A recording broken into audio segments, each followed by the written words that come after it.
business, economy, development. Stay tuned.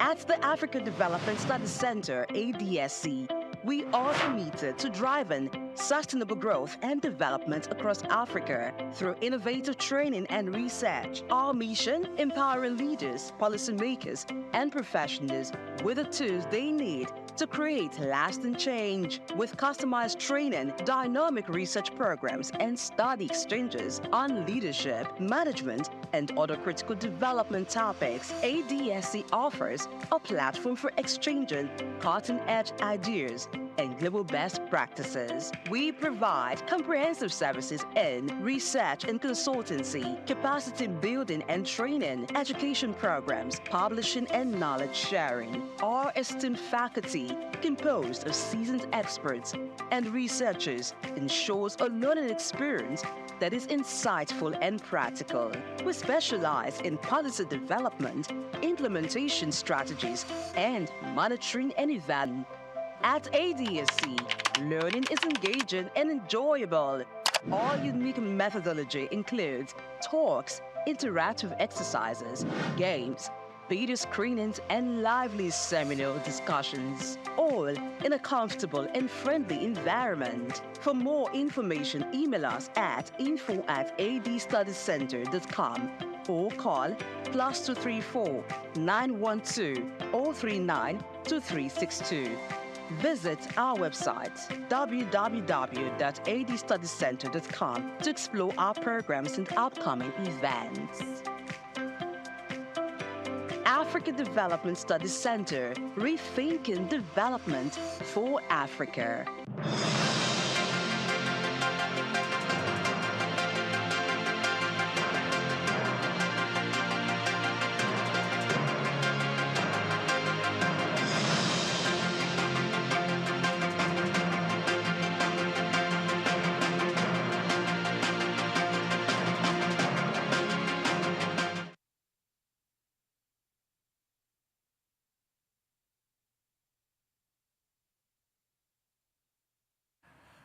A very good morning to you and welcome to the Front Burners. And we are reaching you live from our studios at Souq News Television. I am Oyinpriye Krumalia. Good morning to you. It was said some time ago that commerce is the lifeblood of every nation. Business, economy, development is the lifeblood of Souq News Television. Good morning once again. Good morning to you, Doctor. Good morning, Priye. Good Nigeria. Your prosperity is our joy, and that is why we are here again to talk about it. Making wealth for nations. Yes, I think you sound like one of those, what would I call them? Those perspire to aspire to inquire so that you can transpire and all this. This is beyond motivation. This is just reality. Yes. We are here to build wealth for nations. So, yes, exactly. And that is why we exist. Yes, good morning. Good morning, Swift Aderinto. Good morning. Is it sweet or swift? I said swift. I said swift. That's like fast, extremely big. Good morning to you. Good morning, Priya. I like your jacket. You're looking very serious, like you're about to go to the bank and cash out some $10 billion. Thank you very much. All right, guys, let's jump right to it. They say success is a consistence of failures and failure, meaning if at first you don't succeed, dust yourself up and try again. This is something you don't want to miss, and my name is Swift Aderito. Basically, it's the news said in a toned down manner. So the first thing I have for you this morning is President Bola Ahmed Tinubu on Monday night in Abuja called on political leaders in the country to channel their resources and policies towards creating and catering for the need of the poor and vulnerable. The president, who hosted governors and members of the Federal Executive Council and service chiefs and some head of ministries and departments and agencies to break the Ramadan fast at the State House, urged leaders to be selfless and work for the people's benefits. We hope they do that, because leadership is all about the people and that you are touching their lives. And And of course, let's run through to my story 2. Story 2 says that the Nigerian National Petroleum Company Limited, NLPLC, has reacted to recent reports circulating on social media regarding the alleged termination of the crude oil sales and agreement between them and Naira, between Dangote refinery. Clarifying the situation in a statement on Monday, the NLPL Chief Corporate Communications Officer Olufemi Songai said that the contract for the crude oil sale in Naira was structured for a 6-month agreement subject to availability, and it expires by the end of March. He said that in a discussion, that discussions are actually ongoing to work on a new contract, and we hope, this goes on quickly because we've been enjoying no fuel scarcity, no queues, and we really like how it's going on in Nigeria. He said that NLPLC is committed to supplying crude oil to local refinery, and of course, this is all on a mutual term and benefit. So we're excited about this. And of course, my final story. While Ikeja Electric staff are collecting and embracing frog jump, kneeling down under the sun and putting up their hands by the gentlemen of the Nigerian Armed Forces, their brothers in Eco Electric Company on Monday attributed poor supply of light and electricity in Lagos to the fault on a 330 kVA transmission lines supplying power. You go explain, Taya. They are just trying to explain that, see, it's not our fault you people are in darkness, so it's something, make una no come give us, And of course, in a statement, and that was signed by the company to reduce power allocation from the transmitter TLC, he said this is what caused the load shedding and has made, power to be a little bit of, to be epileptic. The company assured customers and that their efforts are on the way to resolve and ensure that there will be normal supply in collaboration with TLC and other stakeholders. Shout out to Eco Electric for wisdom so that what happens to Ikeja Electric will not be their portion. They say the key to success is the focus on your goal. So keep your eyes fixed on the goal no matter what you're going through. Of course, my name is Swift Aderito, and I'm about to hand it back over to Priye and Doctor. But we are going for a quick break, and when you come back, these men are going to be dissecting every issue you want to know about Nigeria and what's going on. So don't go anywhere. See you in a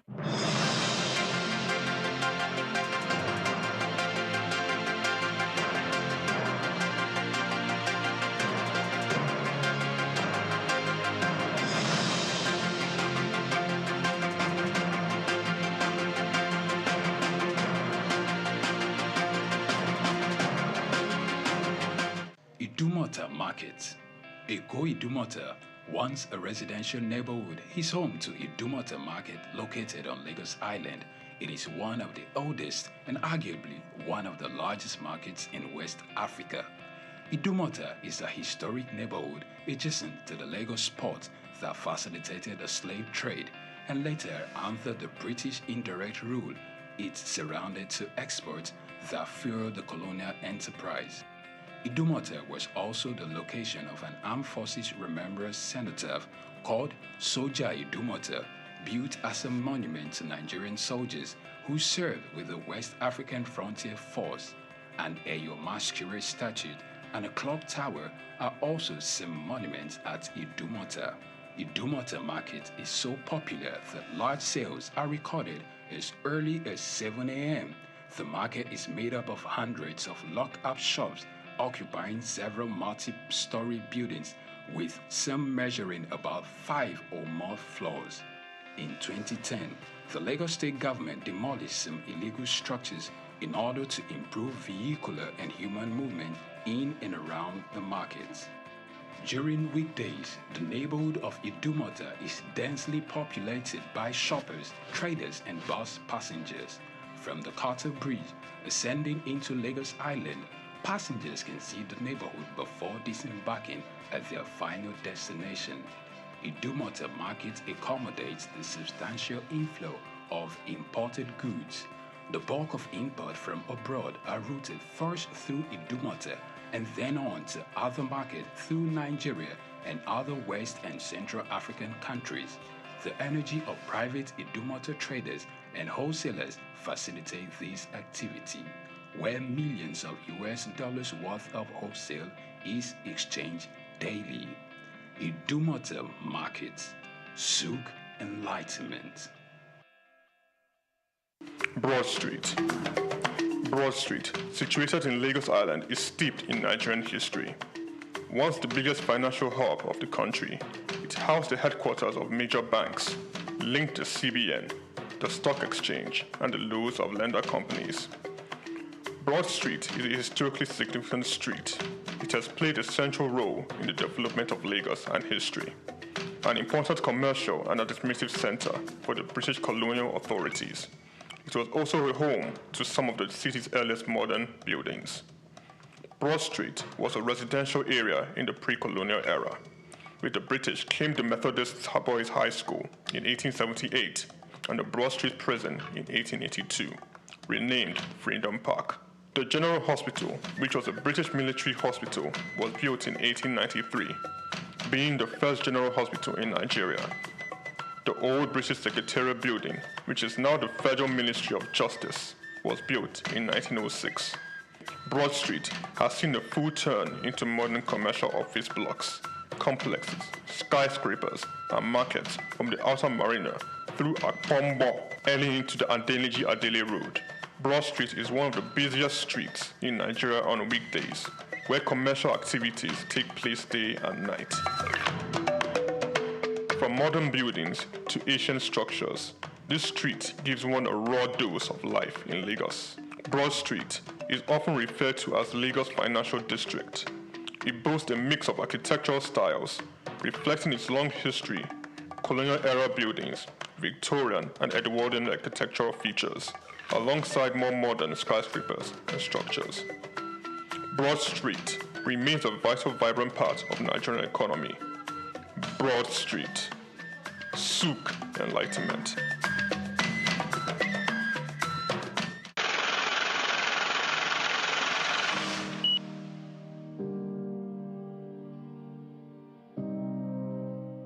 Wole Soyinka, born Akiwande Oluwole Babatunde Soyinka on July 13, 1934, in Abeokuta, Ogun State, southwest Nigeria, stands as one of Africa's most celebrated literary figures and a global icon of resistance against oppression. His life and works reflect an unwavering commitment to justice, culture, and the transformative power of art. Soyinka was born into a Yoruba family in colonial Nigeria, an environment that exposed him to both traditional African culture and Western education. His father, Samuel Ayodele Soyinka, was a school headmaster, while his mother, Grace Eniola Soyinka, was a devoted Anglican.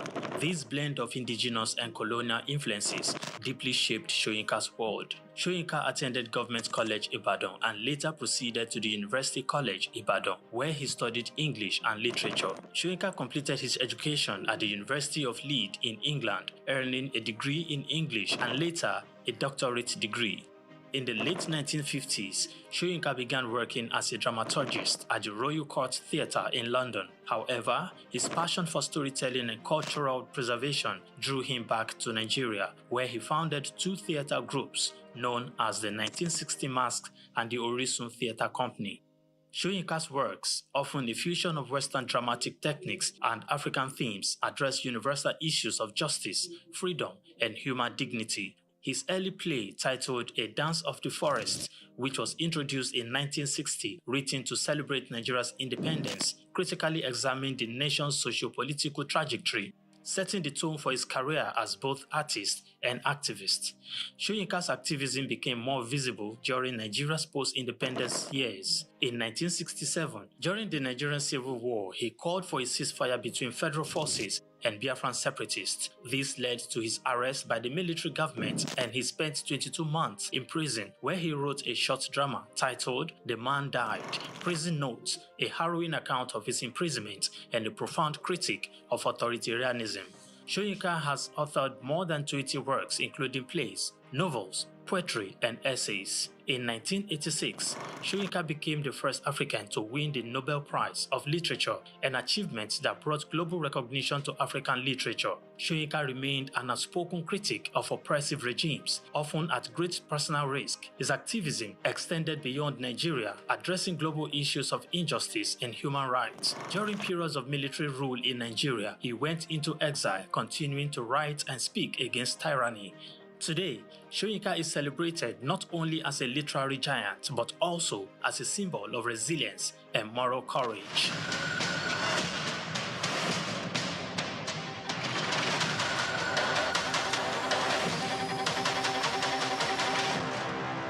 For more than a century, Zambia has stood as a prominent figure in the mining sector, particularly renowned for its copper production, which remains a cornerstone of the nation's economy.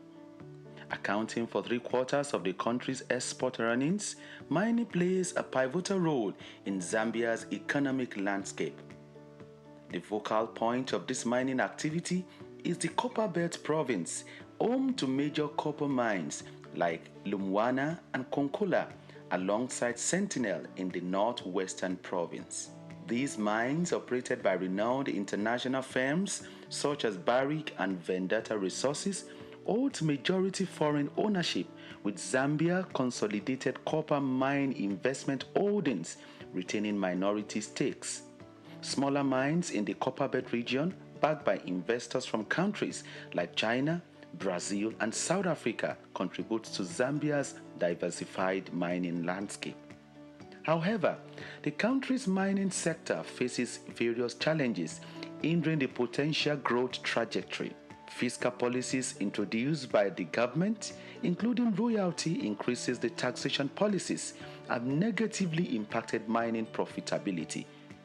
Also, price volatility in global markets, infrastructural deficiencies like inadequate transportation networks, power shortages, and an uncertain regulatory environment further increases the sector's challenges.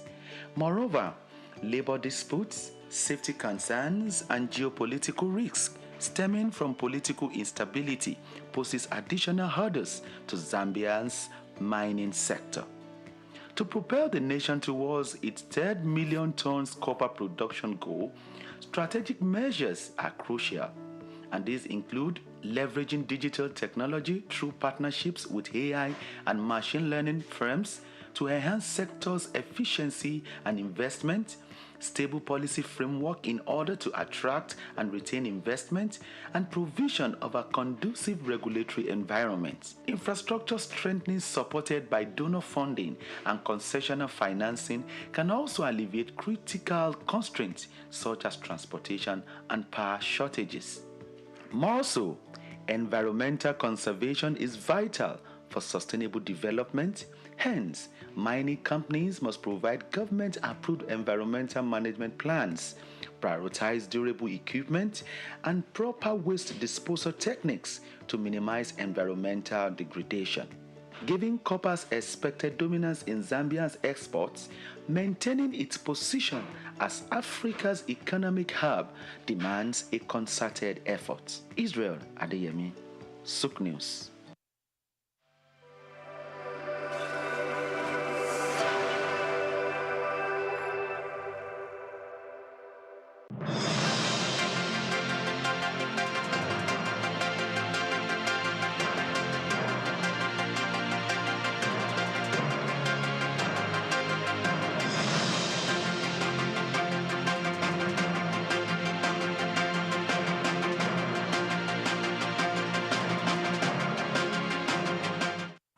A very good morning to you once more, and welcome to the Front Burners.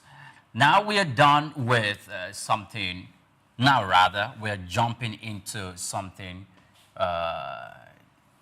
things that are making the headlines, not only in the newspapers, but this time it's in the front pages of business, economy, and development. And to that effect, I'm handing you over to the only woman in the midst of two gentlemen. Good morning to you, Blessing. Good morning, Perry. Good morning, Doc. Good morning. When you said the only woman in the midst of two gentlemen, it sounds like a prize. That's the way you said it whenever. Yes, and I always add that you men are happy to be here with me. Of course we are. But you didn't add that part. Oh, we do. We are happy to have you with us. All right, there's some news that perhaps would make Nigerians happy this morning. Let's check out some of them because they made headlines. So one of them is that Nigeria's economic policies, according to the president, are yielding positive results, with the country recording about $16 billion trade surplus, rising foreign reserves, and increased investor confidence. This is coming from the presidency, like I said. So in an interview, the special advisor to the president on media and public communications, Sunday Dare, attributed economic boost to the bold policy decisions of President Bola Ahmed Tinubu's administration that have stabilized the financial sector, improved regulatory transparency, and enhanced Nigeria's attractiveness as an investment destination. All right, I'm going to go to Doctor first for this, because the last time we talked about investment, when the Minister for Trade and Investment was talking about some promised investment that Nigeria has been able to secure, about $50.8 billion, and how they're working to ensure that this investment actually come and is not promised investment anymore. So now the presidency is saying that because of the bold economic policies that this administration has made, Nigeria is recording some trade surplus as against what we used to have a lot, trade deficit. So that's good news, but what do we need to consolidate on this? Well, good news indeed.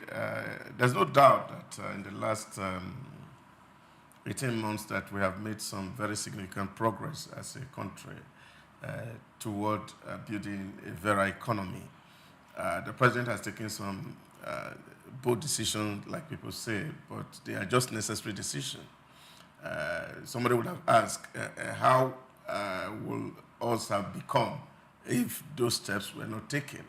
It would have been a disaster in the first place, because number one, the subsidy regime was not sustainable, and there was no way the country could have been able to survive it for 6 months if we had continued in the line that we're towing between 2015 to 2023.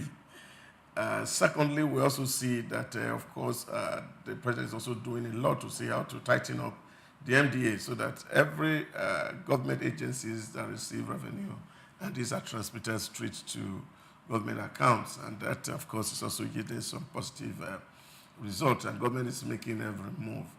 But that is not just it all. It's also to look at some other things that we can actually do very well. Yes, investor confidence, but we're also looking at is where is this confidence actually coming on. Just yesterday, we also record that, of course, from 39.7 billion US dollar reserve in February, we have lost about 1.3 billion. And now, of course, the reserve is going down a little bit. And this, of course, you can also attribute to the issues that are happening around managing our monetary challenges, inflation, trying to deal with the exchange rate issues.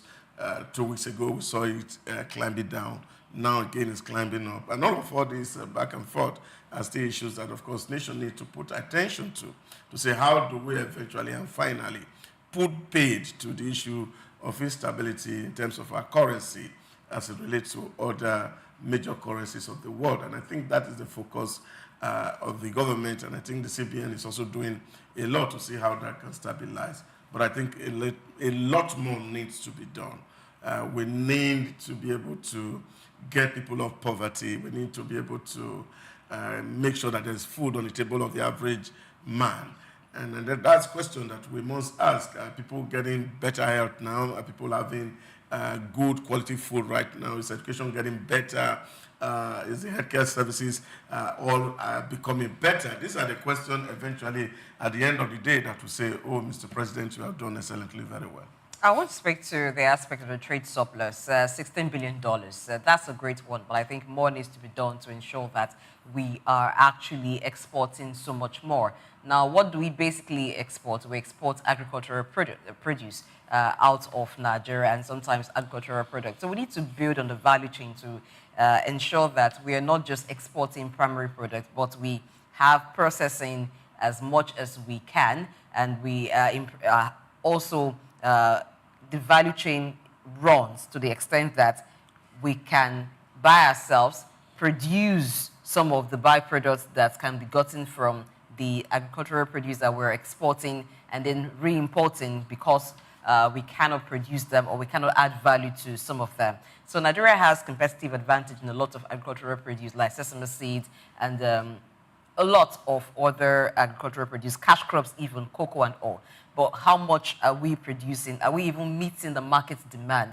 So locally and internationally. So we need to invest more in agriculture, and we need to be intentional about how we do agriculture here, so that it's not just the same old practice where it's a lot on subsistence level, but it's at a level where it doesn't end at bringing out the farm produce and we consume directly or we export, but we are processing to ensure that we get different products from one particular produce. That's the only way that we can have a lot to actually export. And then for other areas, manufacturers groan about the power situation. They groan about different challenges that limit their capacity. So I think the government needs to work on that. Recently, even businesses were complaining because of some new taxes that have been introduced by a body, the FRCN. So I think in the area of ease of business, government needs to improve on that to ensure that it is not just investors we're attracting, but the local businesses here are able to survive and are able to do well. So if you're a manufacturer, you're better able, you're scaling up rather than scaling down because of the cost of production.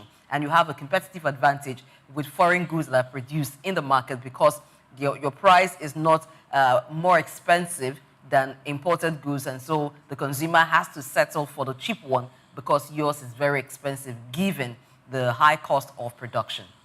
Okay, first of all, this is a promotional write-up from the presidency. It can't be blowing its trumpet that we have made $16 billion from trade surplus. But don't you see it as reporting? Like they're reporting their activities? Can we verify this? Now, this is coming from the presidency. The presidency shouldn't just churn out this promotional literature or write-up and throw it to the public. So what we expect the presidency to do was that, okay, we have made or we are making $16 billion trade surplus because we did this, that, and the other, and we got $3 billion. We did this, that, and the other, and we're expecting this, and we're expecting that. This is just a straight lineup, and it's meant to promote the administration. Fine, and there's nothing wrong with promoting the administration and the economic reform policies that the current administration is doing, some of which we have acknowledged that brings forth a good omen to the administration. However, how did we come about $16 billion trade surplus when just recently we've lost 3.3% of our foreign reserves? How did we come about that? How did we come about trade $16 billion trade surplus when recently the government through the Nigerian Customs Service has increased the tariff to 4%, and NPA is increasing tariff in the ports by 15%? How do we come about a trade surplus of $16 billion? How do we come about that specific figure when at the moment, it looks as if the little gains that the administration has made so far, we are about to nullify them with our current economic policies or with another policy somersault that is imminent, that is staring us in the face. How did we come about this?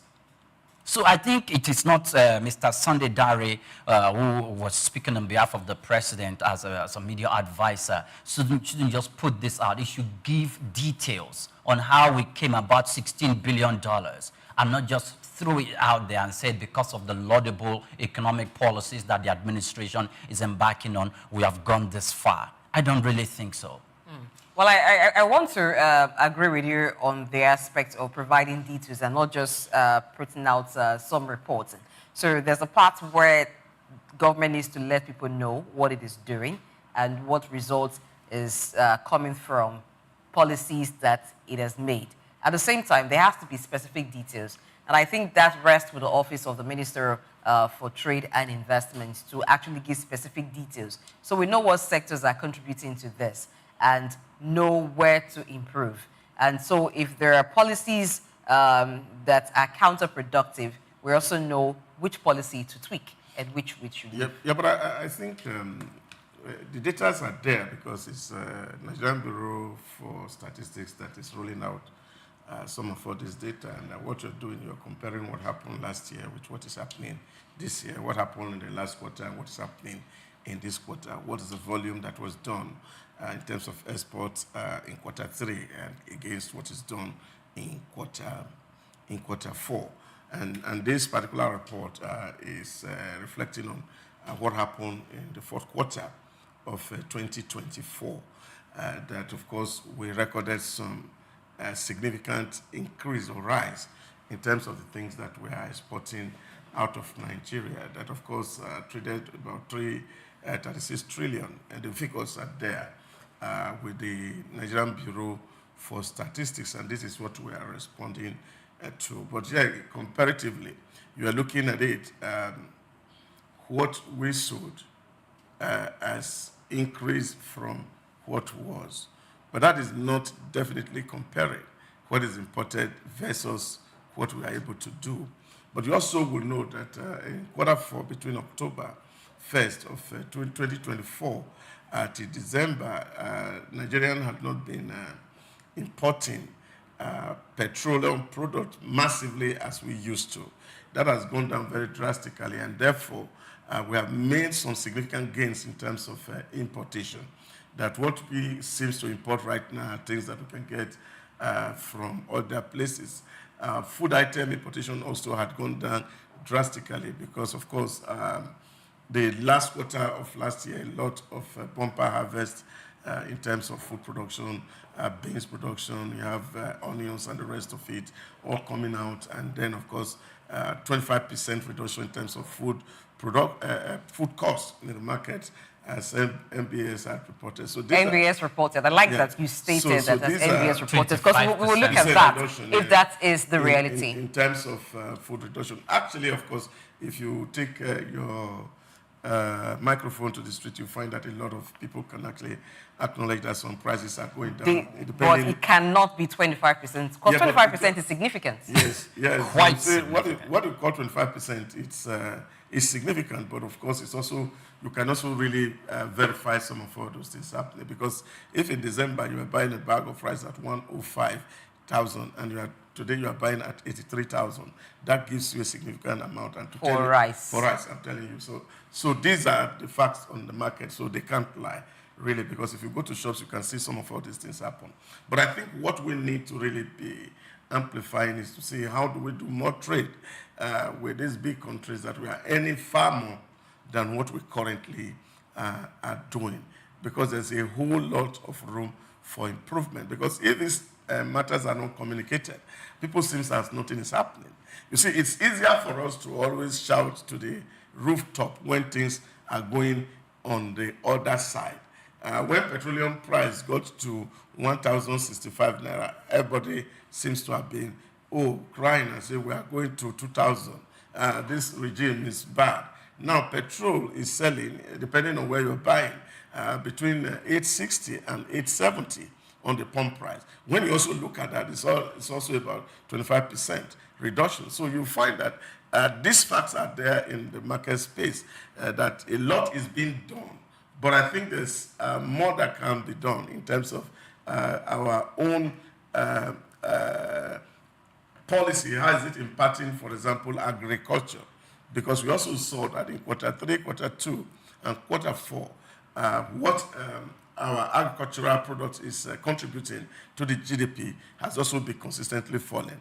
And so how do we show up the production in terms of supporting farmers, whether they are smallholders farmers or we're looking at people who are big commercial farmers, to be able to do excellently well, and then we can supply food to people who need it. Now China is trying to put a tariff on American agricultural product. So we can become a Chinese food market and then supply a lot of agricultural product to China and then make hard and foreign exchange. Doug, that part that you touched, you just stirred waters. So let's get into the waters.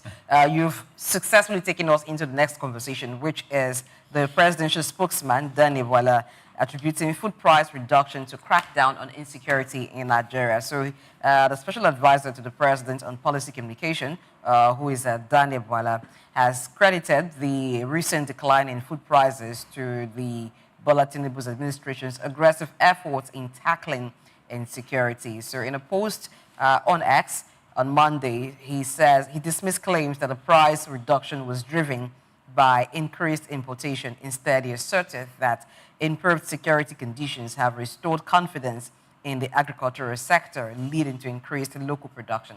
So you talked about many things, but first, let me react to what you said about the NBS, the National Bureau of Statistics, providing the details that the facts are there. So I don't think that because the NBS is the Office of Statistics and will have certain details, it excuses a ministry saddled with the responsibility of monitoring trade and investment from actually giving details of its activities, how the policies being made by the executive arm of government is impacting on trade. That's one. Now, coming to the aspect of food prices, when we say 25%, there's been 25% reduction, and we want to generalize on a lot of food items. I want to tell a different lie by saying that's not exactly correct. Because if you go to the market, if you have been to the market in the month of February, if you've been to the market so far in the month of March, you will discover that some food prices that we saw a drop in the month of January, which we can attribute a lot of reasons to it, started going back to their former prices. So we can, because the price of rice has reduced, maybe one or two items, we cannot just put a carpet on it and say there's been price reduction in food items. Yeah, yes, maybe a little, but some have gone back to the prices. Now, you know that in January, because a lot of persons will stock on food items during December, so there's less demand for some of the food items, and we can also add other reasons to it. So there's a drop in the prices. Now, coming to us being able to sell food items to China.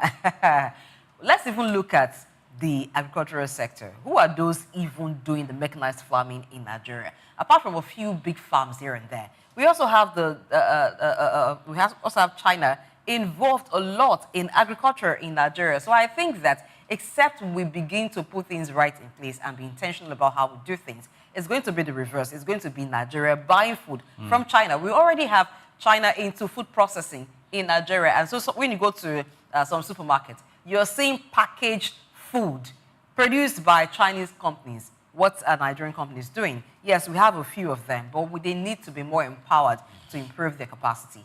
Okay, so now, first of all, let me start from this China food you talked about and what you just mentioned, that China, they need to, if we are going to allow them operate in food production in Nigeria, then the government must be specific in policy direction and putting its foot firmly on the ground. Look, China, no importation.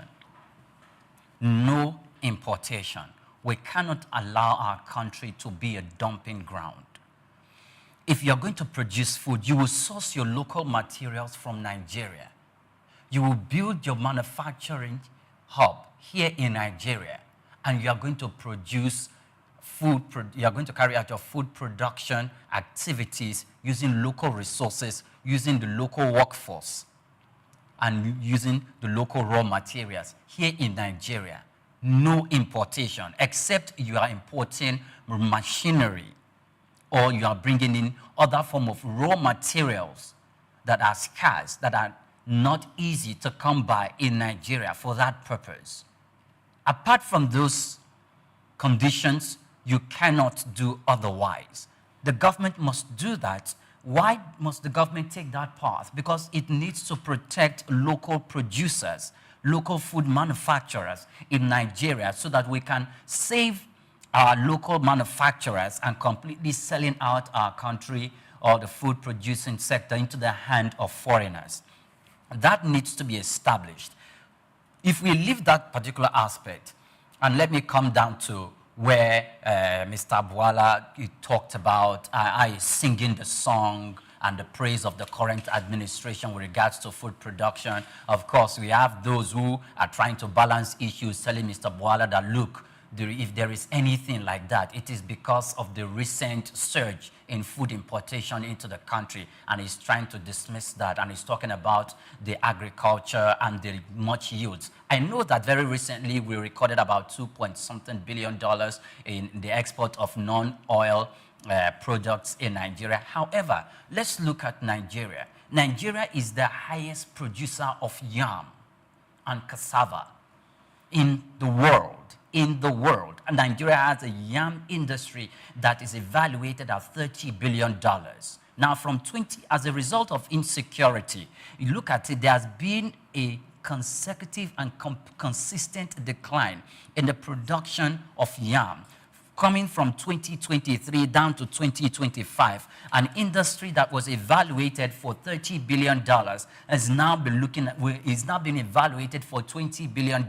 And yet, we are not meeting the local production. We are not harnessing all our materials or all our efforts and machinery to reach that capacity. The United States import yam from Nigeria, so I'm not completely in disagreement with Doc when he says we can do that agricultural produce to China.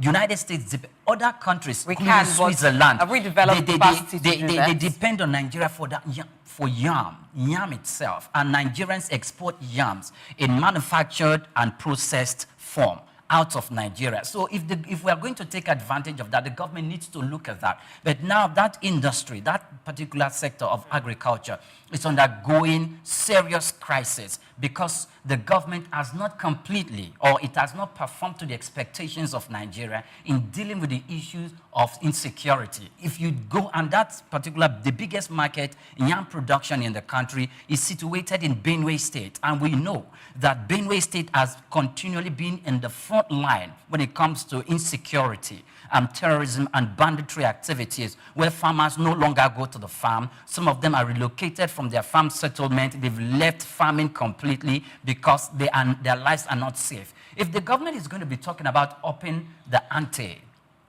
in agriculture, then it must treat it the root cause. If it is shying away from nipping in the bud cases of insecurity, most especially in the terrains where we are producing these yams and other agricultural produce, then I think it is just treating the issue with kid. But the special advisor on policy says that the government have tackled insecurity. As a people, is that somehow we don't have a heart of gratitude.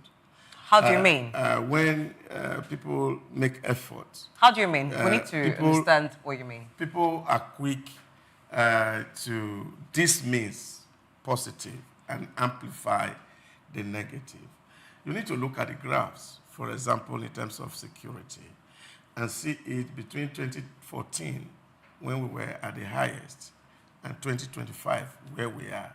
In short, recently... So what does the graph say? Recently, you find that the graph is plummeting, and that is lower today than it was ever. Is that what is on paper or what's in reality? What is on the ground? Because we also find that cases of kidnapping are increasing in other states. No, it's not increasing. Are we sure about that, though? I'm very, very sure. You see, because there are reports. Yes, I'm very, very sure. You see, the truth of the matter is that you have to compare apple with apple. You look at what was about 2 years ago, 3 years ago, where we were, and see what is happening. Yes, there are also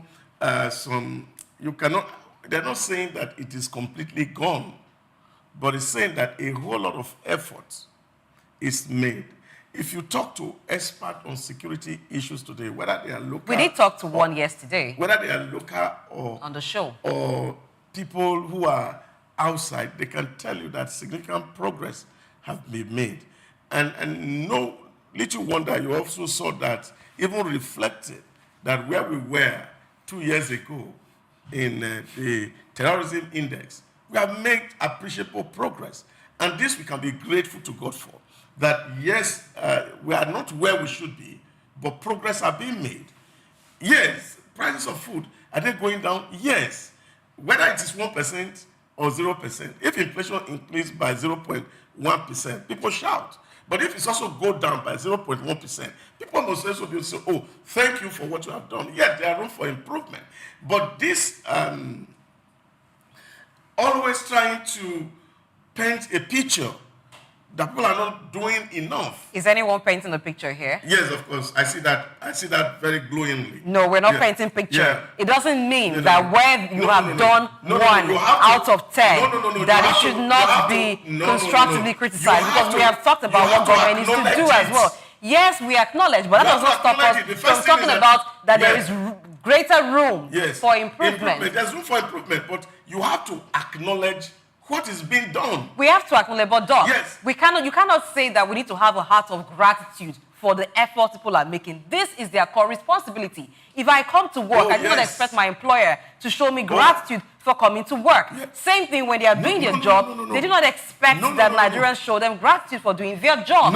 It is the responsibility of government to ensure the protection of lives and property of its citizens. Yes, they are doing their work. And of course, what I'm saying to you is the fact, you are not paying them anything to say, oh, yes, we have seen that progress is being made. 2 weeks ago, fuel was selling at 960. Today, fuel is selling at 870. There's a progress. No doubt about that. You must acknowledge it. You can't just say, oh, they are lying or they are painting. We never said they're lying. On the table here, we have acknowledged. We've also talked about areas. We have. Except you haven't been listening to what we're saying here. Just acknowledge it first. No, you cannot say that we must continue acknowledging without talking about the areas where they need to improve. Yes, I started by saying that in the area of, I talked about the prices of food items that have dropped. But it is not widespread. That's my acknowledgement. Which of the food item in your own rating has not dropped? Okay. We talked about rice. We talked about beans. But is that all? No, wait now. I only give you 2 examples. Hold on. Yes. I mentioned rice. I mentioned beans that have reduced a bit. But not... Onion, tomatoes, pepper. Can we continue this? They have not reduced. They have. They have gone back to the prices that they were. They reduced in January, but they've gone back to the prices that they were. That's not true. If we talk about Gary, which is a staple food, that has not also reduced. Absolutely not true. The price of Gary has also gone down significantly. Significantly? Oh, yes. And maybe you and I need to go to the market to do a survey. I think we should do that. Yes, of course, I can tell you. Because I also sell Gary and I can tell you that. Oh, he sells Gary. He sells, but not to the retailer. So you probably sell at wholesale price. By the time it gets to the market, it sells at a different price. Leave the different prices. Doc, you and I need to get to the market. Let's acknowledge what is being done. Which we have. I'm not saying this is the best we can be. And that is why I said there's a whole lot that can still be done so that we can improve whatever that is being done. That's why I gave you the statistics, that between the second quarter, third quarter, and even the fourth quarter, the contribution of agriculture to the GDP has been falling. I acknowledge it has been falling.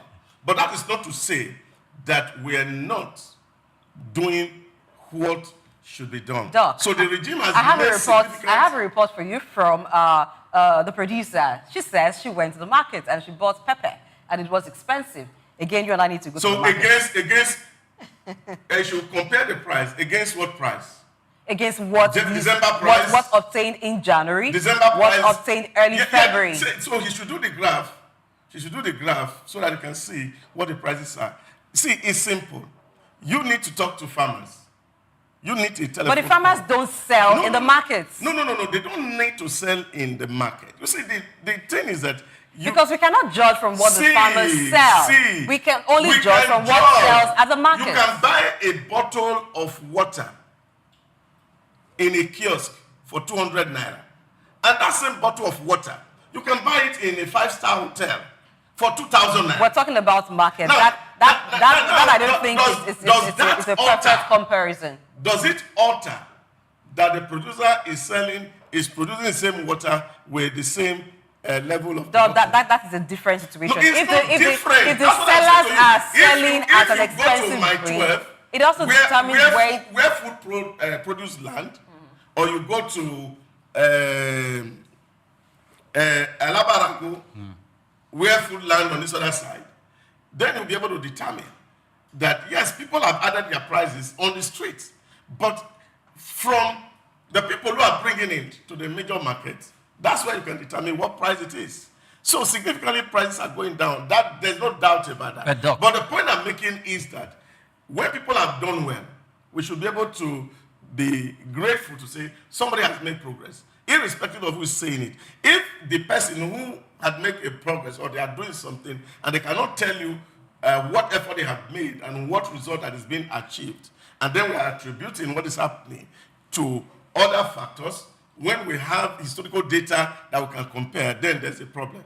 Okay. So one aspect that we need to paint very clearly. So if we need to go back to where it all started, the status quo, where it all started. Let's say there had not been security before, then we started having security challenges. What was the situation on ground?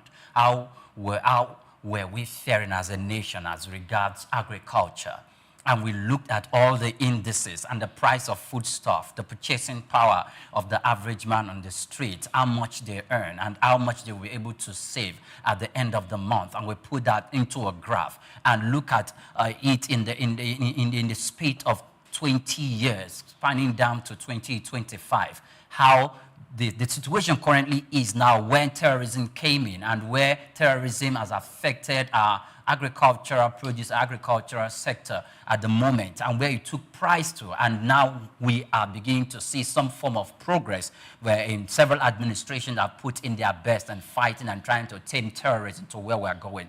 It's not, we cannot compare it to the status quo where we were before now. However, I also would toe the line that since we got embroiled in the case of insecurity, we, at the moment now, we seem to be coming down where we are taming toward normalcy. Not normalcy to, normalcy in the fact that we are beginning to overcome this particular scourge and this particular crisis. And if we continue in that state, but continuity in that state, in that pace, will determine that there is political will from the chief executive. Now, I am not referring to the personality or the person or of the current administration. I'm referring to the previous administration, the current administration, and subsequent administration that will come into place in the governance in Nigeria.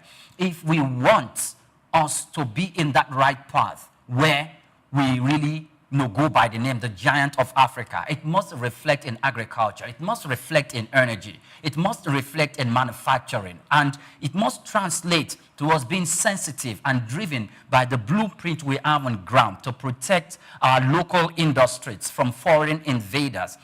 Because some of the reasons why we are not doing as good as we should be doing in agriculture, it can be tied to insecurity. And if the government can tame insecurity completely or bring it to the barest minimum, then I can say we will begin to look at ourselves to satisfy our local demand of agricultural produce and even also to satisfy foreign demands for our produce in Nigeria. So China, as we speak, they kept on diversifying. They came in through infrastructure. Now it's onto food production. Now it's onto oil and gas. And before you know it, they will be determining the direction of our economy here in Nigeria. And I want to quickly tell Doc not to sing the praise of the government when it comes to the oil, the price of oil in 960 naira. I don't want to go ahead of myself and how Dangote brought it to 800 naira threshold. Because as we speak, there is a policy on ground to actually remove that benefit from the face of Nigeria. And it's going to take us back to Babylon. We will not be able to say that for his attitude. And of course, we also need to know what dynamics that are playing out. But the point I'm making is this. Look at the flashpoints. It's simple.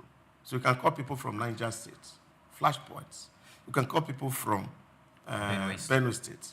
You can call people from Taraba State. You can call people from Southern Kaduna. These were huge flashpoints. yesterday. But what's the situation there right now? Now, these are the things that we have to look at, that we say, okay, is effort being made? Yes. Efforts are being made. Is it total? No.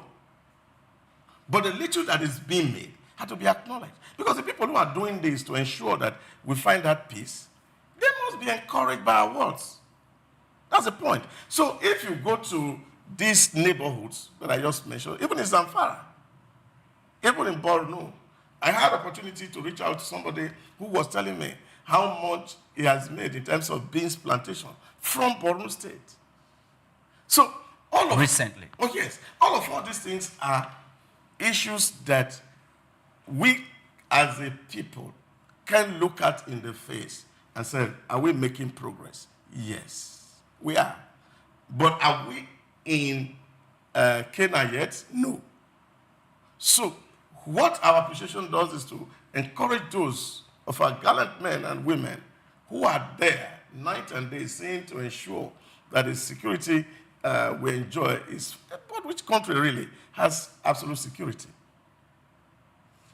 Okay, we need to wrap up on this. We're not talking about absolute security, and it is not as if anyone has said that efforts have not been done. We're talking about adequate reporting here. So if you've done this, you tell us in what areas this progress are recorded. But it is your responsibility to look for the data. No, it is not our responsibility. Because the person it who is not our responsibility. Put the data on the report, the data are there. It is not. It is not our responsibility. If you ignore it, no, then Doc. you can't blame that. No, Doc. It is not our responsibility to go fishing. Check the data. Hold on, Doc. That the data are not correct. It is not our responsibility to go fishing for these details. These details should be there. In the same breath that you're saying we've done X, Y, Z in this area, there should be a follow-up to say, in this state, this is what we have been able to achieve. It is not the responsibility of Nigerians to go sourcing for the details of what you're saying. Neither is it the responsibility of the NBS. Yes. It's your responsibility it is to also give the public adequate fact. So it is the responsibility. If I say, okay, this is my data, your responsibility as a journalist is to say no, because I have a contrary data. And if you don't have a contrary data, it will be wrong for you to dismiss. We have not dismissed. We have not dismissed what they have given. We are saying that it is their responsibility. In the same breath, you say you've achieved this. There should be a follow-up on that same report. That these are the details of the report. It is not the responsibility, even if the journalists will go to find out if what you have said, because they have to fact check, it doesn't excuse your responsibility of doing adequate reporting. Let's call a spade here. Yeah. And that's what we're saying. Yeah, and then on the other hand, I don't see anything that can be plainer than somebody says, we have a trade surplus of 16 billion. That's a figure. No, it is not plain enough. When you don't tell us how the trade... Your responsibility is to fact check, to say, no, it is not 16 billion. Now, if you don't have that data, you just accept what's given to you. No, because that is the data available. So you cannot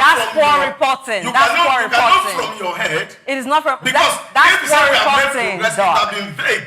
But here he's saying we have made a surplus of 16 billion. It is still vague when you don't tell us. It is still vague when you don't tell us the sectors of the economy that contributed to that and the measure that they contributed. It is still vague. No, it's not vague. It is vague. It's you to provide an alternative data that contradicts because what is presented. the approach, first of all, it is not to be defensive so that there is nobody contests what you were given.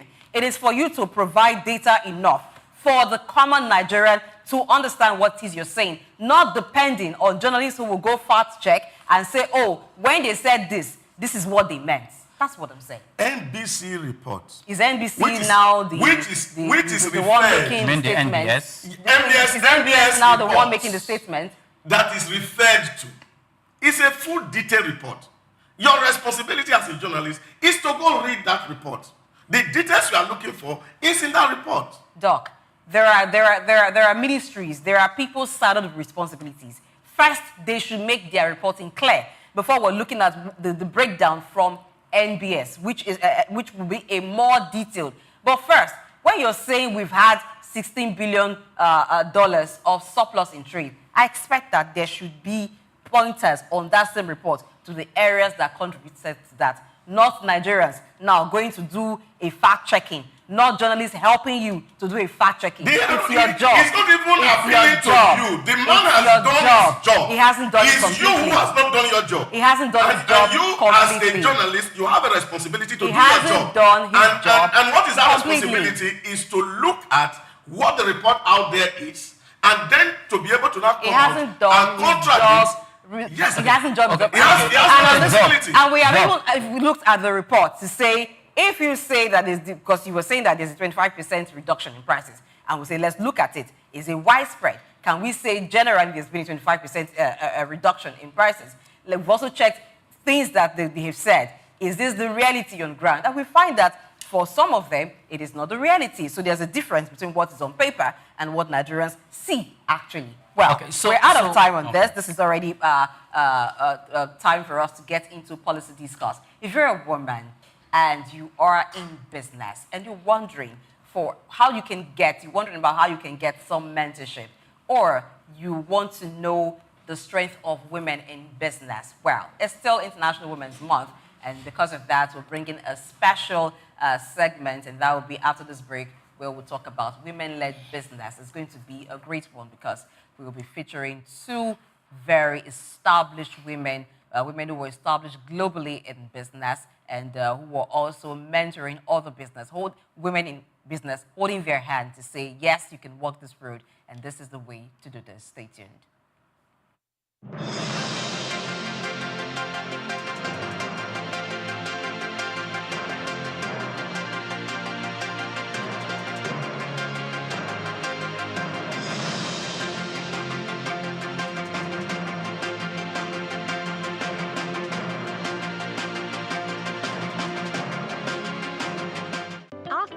Africa Development Studies Center, ADSC, we are committed to driving sustainable growth and development across Africa through innovative training and research. Our mission, empowering leaders, policymakers, and professionals with the tools they need to create lasting change. With customized training, dynamic research programs, and study exchanges on leadership, management, and other critical development topics, ADSC offers a platform for exchanging cutting-edge ideas and global best practices. We provide comprehensive services in research and consultancy, capacity building and training, education programs, publishing and knowledge sharing. Our esteemed faculty, composed of seasoned experts and researchers, ensures a learning experience that is insightful and practical. We specialize in policy development, implementation strategies, monitoring, and evaluation. At ADSC, learning is engaging and enjoyable. Our unique methodology includes talks, interactive exercises, games, video screenings, and lively seminar discussions, all in a comfortable and friendly environment. Ready to make an impact? For more information, email us at info@adstudycenter.com or call +234 912 439 2362. Visit us today at www.adstudycenter.com to explore our programs and upcoming events. Africa Development Studies Center, rethinking development for Africa. Augmented reality, AR, is a technology that merges computer-generated images with the user's real-world view, creating a composite experience. This interactive experience integrates various sensory modalities, such as things you can see, hear, and even feel, making the experience interactive and immersive. In recent years, the emergence of this transformative technology has seamlessly integrated digital and physical realms. This groundbreaking innovation relies on specialized hardware like smartphones and smart glasses equipped with cameras and sensors, AR software, and Apple's AR Kit and Google's AR Core. Then creates immersive experiences by overlaying virtual content onto the user's real-world environment. AR software such as Apple's AR Kit and Google's AR Core then creates immersive experiences by overlaying virtual content onto the user's real-world environment. AR's applications span diverse industries from gaming to education, healthcare, retail, and manufacturing. In education, AR enhances learning through interactive and dynamic experiences, while in healthcare, it aids surgical planning and medical training. Retail experiences are transformed as AR enables customers to virtually try on products and visualize furniture in their homes. Despite its potential, AR faces challenges such as technical advancements and user privacy concerns. Overcoming these hurdles will unlock even more seamless and immersive AR experiences, making it an integral part of our daily lives. As technology progresses, the horizon for AR broadens, promising a future where our interactions with the world are richer and more interconnected. Augmented reality is not just a trend, it's a revolution shaping the way we live, learn, and work. Goma Fortune, Souq News. Human ingenuity has birthed remarkable innovations, none more so than the rise of intelligent machines. Computers, once more calculators, have evolved into sophisticated systems capable of mimicking human thought processes. Powered by an artificial intelligence, AI, these systems are learning, problem-solving, and making decisions that were once exclusive domain of humans. From accelerating scientific discovery to tackling climate change, AI's potential is vast, but perhaps its most profound impact lies in healthcare. Artificial intelligence, AI, it's no longer a futuristic concept. It's here with the potential to revolutionize patient care, diagnosis, and treatment. AI is emerging as a powerful tool in the hands of medical professionals. From detecting diseases early to optimizing treatment plans, AI is demonstrating remarkable capabilities. It can analyze vast amounts of medical data to identify patterns and predict outcomes, aiding in more accurate diagnosis. Also, AI-powered robots are assisting in surgeries, improving precision, and reducing recovery times. However, despite its promises, challenges persist. Concerns about data privacy, ethical implications, and the need for robust regulatory frameworks are hindering widespread AI adoption. To fully unlock AI's potential in healthcare, collaborative efforts are essential. Healthcare providers, researchers, policymakers, and technology companies must work together to develop and implement AI solutions responsibly.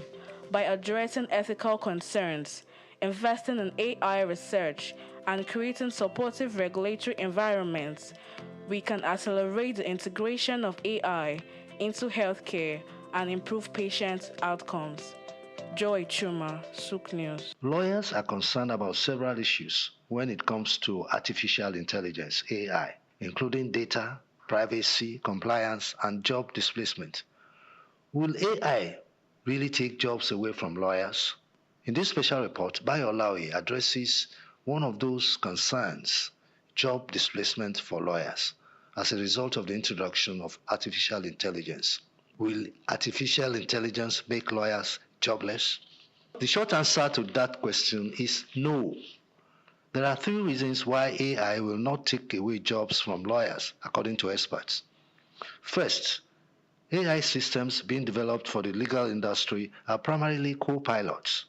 Secondly, there are numerous tasks AI simply won't do because legal implications prevent it. For example, litigation. AI cannot make court appearances unless, of course, nations radically change their constitutions to allow robot lawyers to stand in court, which is highly unlikely.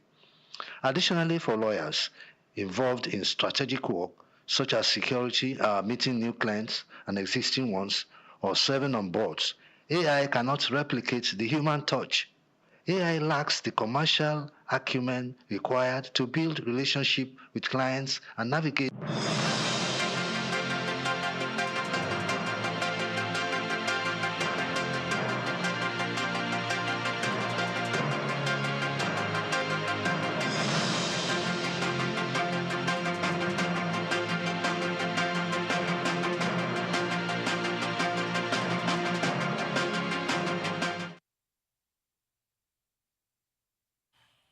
All right, yes, here we are, and it's time for us to talk about women in business. It's still International Women's Month, and we have women who are doing exceptionally well when it comes to business. We have Natalie Turing of Natalie's Network. She's an international businesswoman, and she is an investment expert and one who's chosen to mentor other women in business.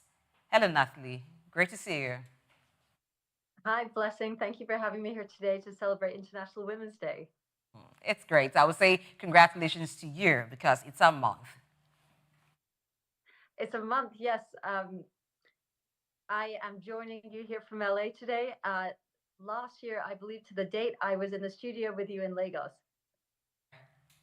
So let's look at how it's been about a year ago. And you came to Nigeria, I believe, for the first time last year, 2024, when you were to attend the Guardian Women's Festival. It's been a year now. How was that meeting for you? And what impact could you say came up as a result of that event? It was a wonderful event. The time I was working with a company called Dunhill Ventures, which was founded by a great friend of mine named Piers Dunhill. We were hosting an Invest in Women conference called Raising Impact at the Federal Palace in Lagos. And we were also sponsors and speakers at the Guardian Women's Festival last year, which is now happening again this week on March 4th. By the way, our entire week in Lagos was arranged end to end by, well, with thanks to Anita Ibru and her team at The Guardian, and by Baba Jala Ipega from EMC3 Events. Shortly after our event, Baba actually arranged the official visits to Nigeria from the UK for Harry and Meghan, and also for Tom Parker Bowles. Okay. I'm here, Natalie, I'm here with two gentlemen. So they're my co-hosts on the show. They would also be interacting with you as we talk about women-led businesses. Now, this is a different year, and you've gone on mentoring other women. First of all, let's understand, as a woman in business, what are the challenges today? What are the opportunities for women in business? There are a lot of challenges for women in business today. I think it's a pretty well-known statistic that VC funding for women-led businesses still stands at less than 3% worldwide. We can always bring attention to this, but what is most relevant is to be able to set actionable targets and realistic goals to say, what can I do as an individual to help one person, and what can that person then to pay it forward as well. So yes, it's definitely a challenge, but the opportunity to build a community here is great as well. Hello, Natalie. Happy International Women's Month. A whole month to celebrate women globally. This is quite awesome. How's it been mentoring people of your gender? How easy is it? You know, mentorship is something I do on a regular basis. It's a core component of Natalie's network. The most important thing for me is to create a channel, even if informally, to bring advice, bring a voice to people between different markets. Funding and customers are pretty universal goals of companies. It starts with education, advice, introductions, and a holistic community where you can bring together perspectives from cross-border industry leaders. And that is my hope that we can do this year. All right. Still on mentorship. The word mentorship these days sounds like a cliche. Every young person, you know, whenever they're having a conversation, they tell you, I have a mentor. My mentor said this. My mentor said that. My mentor said this. My mentor said that. So beyond the words of cliche, what are the roles mentors are supposed to play in the life of their mentees? And I also want to know if you have any group of women or group of persons you are mentoring in Nigeria, for most especially women. Well, just to take a step back, to mentor, I think you need to have an expertise in a certain category, and also you also need to have a mentor yourself. So it's really quite a chain of events that goes on. I focus on the field of investment. I talk on trends in investment. And I think the biggest challenge and also the opportunity here is to talk about trends in cross-border integration and focusing on alternatives in what everyone knows is a challenging investment market where someone might look to have a mentor to begin with. So for women in Nigeria and in other countries, in the US and the UK, across the globe that you work with, how do you measure their success? In what way do you come in to assist them or to empower them? That's such a great question. How do you measure success when you're mentoring? I think the most important thing is, can I affect somebody else? Can their influence affect and inspire me as well? I think if you're able to mentor one person as part of a formal or informal volunteer network, then you've done a great success, and they can do the same.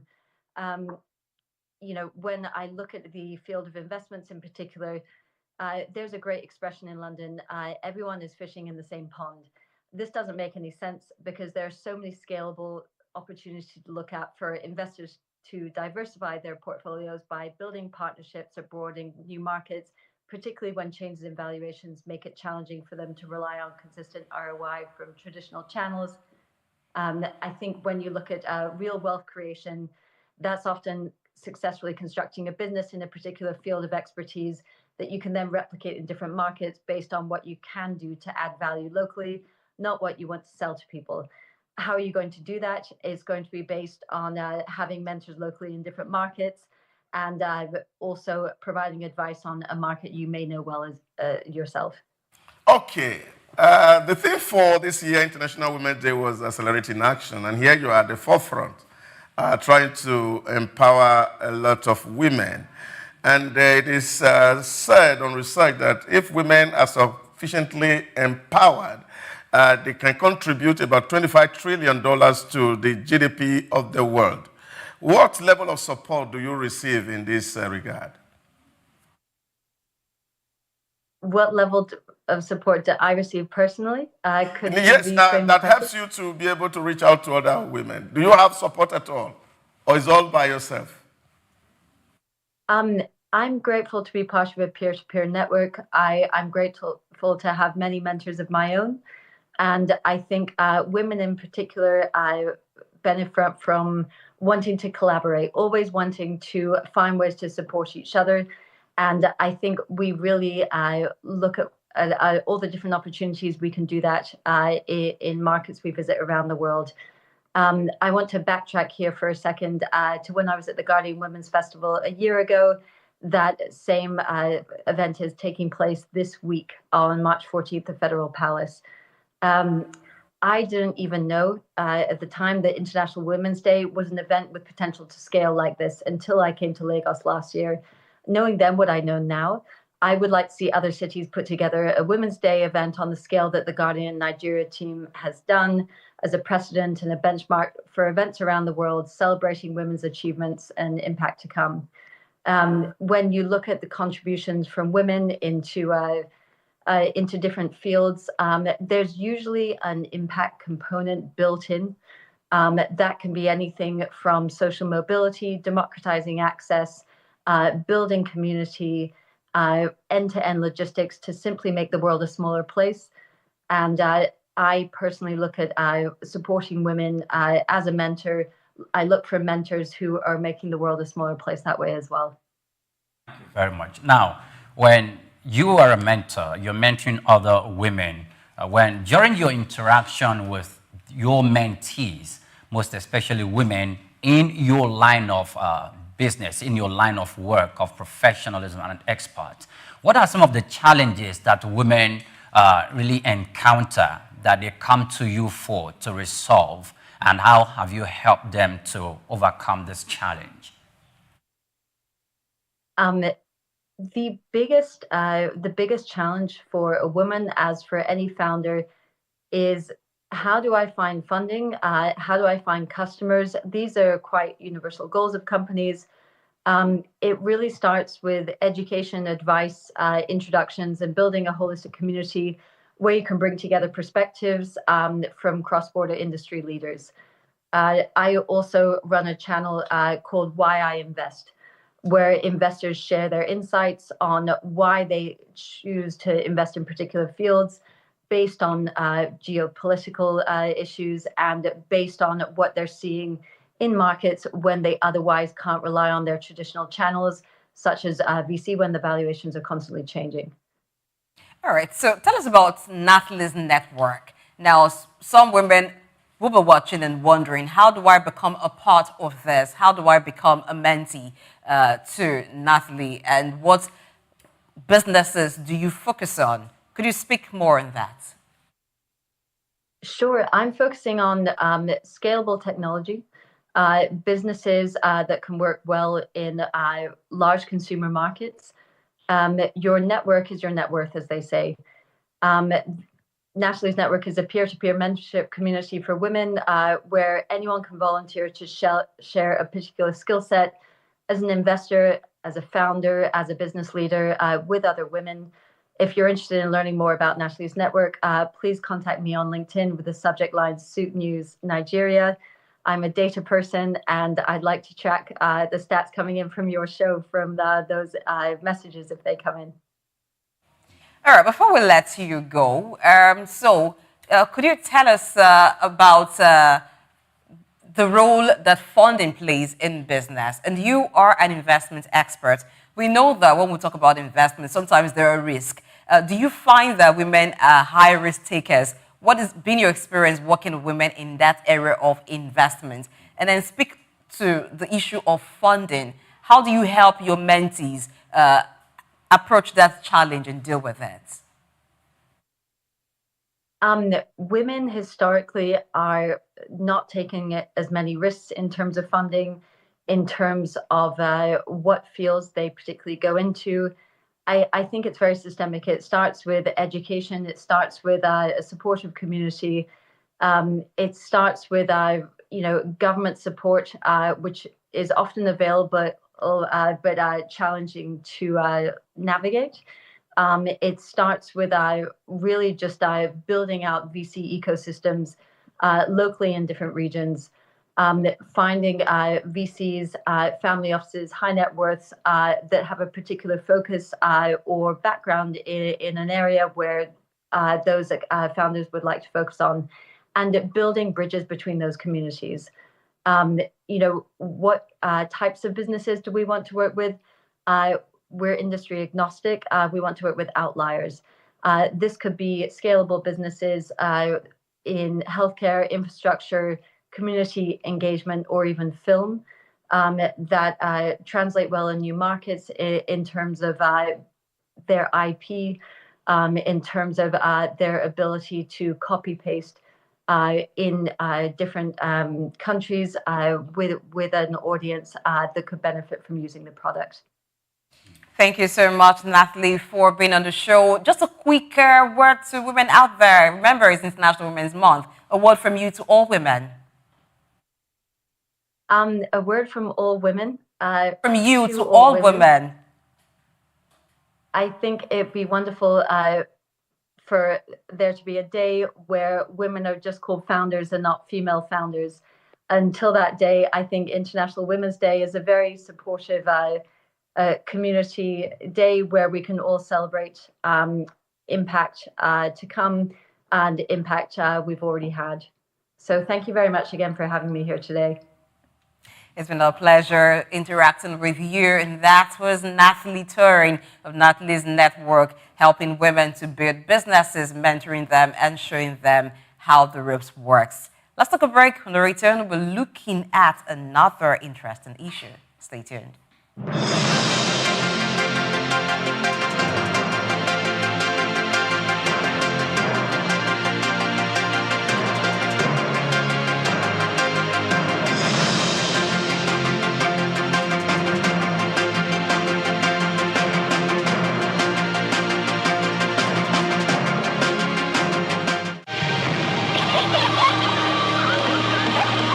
What keeps the heartbeat of a community alive? Is it the courage to create, the power to connect, the vision to transform? Well, it's all of this and more. It's a symphony of ideas, innovation, and industry. But where do these stories come alive? It's right here on The Isle, 104.9 FM, the station where dreams meet action and growth finds its voice. The Isle, 104.9. Business, economy, development. Stay tuned.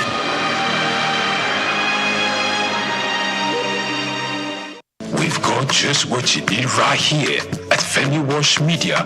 Call it the Midas Touch, and you wouldn't be wrong. Let us record, produce, mix, and master your audio like nobody does. Reach us on our contact today for the best quality job. In Africa, there's one man who has consistently been a household name and index of reference in the business arena. The name Aliko Dangote apparently stands tall. The Africa's richest man clearly benchmarks success, wealth, and prosperity.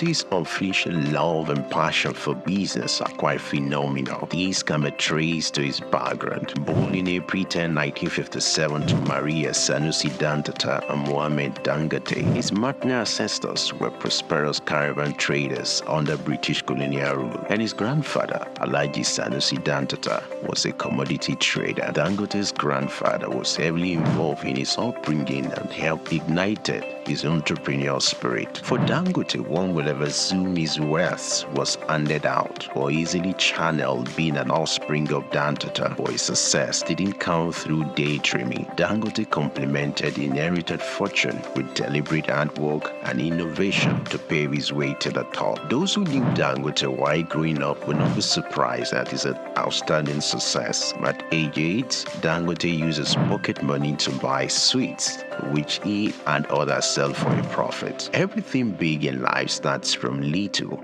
Taking a clue from this, Dangote, from a seed loan of 500,000 obtained from his uncle, started business, which he traded commodities and business supplies, primarily cement. By 1981, his firm was successful that he had incorporated other businesses and established the Dangote Group. His empire extended to foodstuffs, including sugar, salt, wheat, cement, haulage, and other business concerns. Among his holdings were Dangote Industries, Dangote Bale Nigeria, Dangote Cement PLC, Benue Cement Company PLC, Dangote Sugar Refinery PLC, Dangote Flour Mills, and Nascent Ally Industries PLC. In addition to his holdings in Nigeria, the Dangote Group has operations in several African countries. With these giant strides in the business arena, Dangote will forever be grateful to his grandfather for giving him wings to fly. According to Forbes, an American business magazine, Dangote remains the richest man in Africa with an estimated fortune of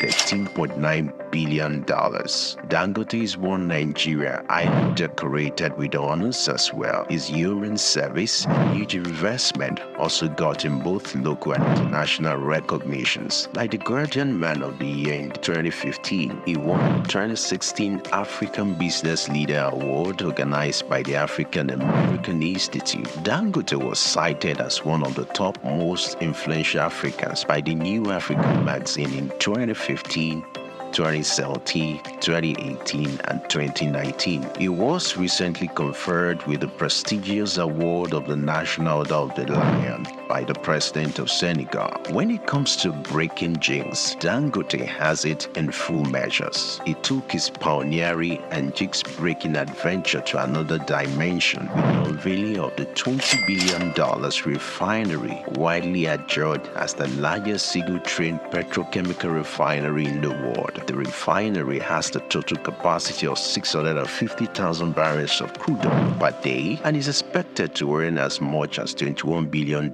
in annual income, situated on 2,500 hectares site at the Lekki Free Trade Zone, Lagos. It is supplied with crude oil by the largest subsea pipeline infrastructure in the world. When fully in operation, the refinery will provide 135,000 permanent jobs in the region. When it comes to family life, Dangote seems to, however, prefer maintaining a low profile. He got married to Zainab in 1977 but divorced at an unknown date. He was later married to Maria Mohammed Rufai. Dangote has 3 daughters named Alima, Maria, Fatima, and he also adopted a son named Abdurrahman. Dangote is one granted authority that combines real intelligence with self-effacing demeanor, a persona that naturally makes kindness. Like an eagle, Dangote's foresight and unusual business acumen make him a rare to come by. Though he owns chains of business in Nigeria and across Africa, the quest by this uncommon risk taker to conquer more business territories may not wane anytime soon.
Good morning to you once again and welcome. Many thanks for joining us. And now we are moving to another part of the conversation where we are continuing with policy discourse. We will be having join us this morning Muda Yusuf, who is excuse me just a moment.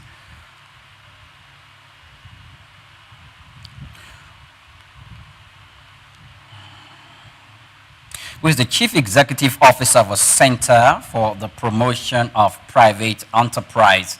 We will be having him this morning to adopt initiative and financial strategies to breach the $14 trillion 2025 budget deficit. Good morning to you, Mr. Muda Yusuf, and many thanks for joining us this morning. Good morning. Thanks for having me. Very much welcome. Dr. Muda Yusuf, I beg your pardon. Apologies for that. Yes, so we are talking about federal government to adopt innovative financial strategies to bridge 14 trillion naira on 2025 budget deficits. When you heard of this, what came to your mind? Well, good morning once again. What came to my mind was the fact that the government is being optimistic about the revenue outcomes for 2025. You know, the government has been undertaking some very rigorous reforms. So between 2023 to 2024, we are having what we could call a kind of transition from one policy regime to the other on account of those reforms, especially the foreign exchange reforms. We have the oil and gas sector reform, which has to do with the fuel subsidy removal. We are currently having the tax reform. Then, of course, we're also talking about the power sector reform. So those reforms took the better part of 2023 to 2024. But now, from all indications, the economy seems to be stabilizing. And once we begin to have this stability, what will follow is the growth and recovery of the economy. So from the optimistic point of view that the economy is on recovery path, I think that is where the optimism was anchored. That's well, yes, we have a deficit of about 14 trillion. If we work hard, we are likely to even, reduce the deficit. I think that is the sense in which the minister was talking. Okay. Thank you, Doctor. Nice to have you on the show. Those optimism are things that are quite very comforting for the populace to hear. But what options do you think are available to government outside of borrowing? No, you see, currently, for instance, the government is undertaking this tax reform. And the government is optimistic that by the time this thing goes through the process, the tax reform bill is still in the National Assembly. They have concluded the public hearing. So there's some level of optimism that the tax reform is likely to improve the revenue. If the revenue improves on account of those reforms, because don't forget, we still have a whole lot of efficiency problems in the tax environment. Leakages, inefficiencies, corruption, then quite a number of people or businesses that are supposed to be paying taxes are not paying taxes, inadequate use of technology. By the time we put all of those things together, we are likely to see an improvement in revenue. If revenue improves, deficit will reduce. That is one. Secondly, there is a whole lot of efforts to improve oil outputs. The military have been upbeat around that, and oil output is gradually recovering. Because the level of vandalization, disruption, and all of that in the Niger Delta is also, it's reducing. And we have seen oil production go as high as 1.6, 1.7 lately. So if that momentum is sustained, revenue could also improve. And if revenue improves, deficits will drop. Then generally on account of even the economic growth itself, you will see that economic growth is a function of the stability of the economy. And we are beginning to see some stability around the economy, especially around the macroeconomic environment. We are beginning to see some stability in the foreign exchange environment. We are beginning to see some deceleration in inflation. We are beginning to see some deceleration in energy prices. All of these efforts, if that trajectory continues, we are likely to see a better performance of economic operators generally. And if the economic operators are able to do much better, that could also reflect in tax revenue. Yeah, but Doctor, these are some of the things that I think, because I'm not here to be holding brief for the minister or for the government. Agreed. But these are some of the things which I think has informed, the position of the minister. Yeah, but people have argued also that when, of course, the budget was increased from 49 to 54, that rather than put more spending, that government would actually be using the difference to bridge that deficit gap, but we didn't see that. Are you also not saying that if more revenue come, we are really going to go on spending spree without really paying attention to the deficits? Yes, I mean, there was that argument, and I think that argument, is also a very valid argument. Because if we worry so much about deficit, then if we have an opportunity of increased revenue, then we could as well allow the deficit to reduce. I take that point. I agree with you. But the point I'm making is that if the minister is saying that the trajectory or there are some level of optimism in reducing the deficit, I'm just trying to explain where the minister himself is coming from. At least those things on which those optimism have been anchored, which is this positive revenue outlook that is likely to happen. Don't forget, these are projections, these are estimates. There is no certainty about anything. Nothing is absolute. You can only guess. You don't know what variables, you don't know what will happen tomorrow. But based on the facts and the trend that we have, I think that is my own understanding of what the minister, was talking about. All right. Okay. All right. So the government is saying that under no circumstance would the CBN provide funding beyond the 5% legally approved contribution to fund the budget. Now, we saw in the past administration times where there had to be a result to the CBN providing funding for the federal government through means and ways. Is that, since this particular administration is not toiling that line, what can we say regarding financial management of this administration? No, the decision of the administration not to go along that line, I think is a very good one, and I think as much as possible they have been able to stick to it.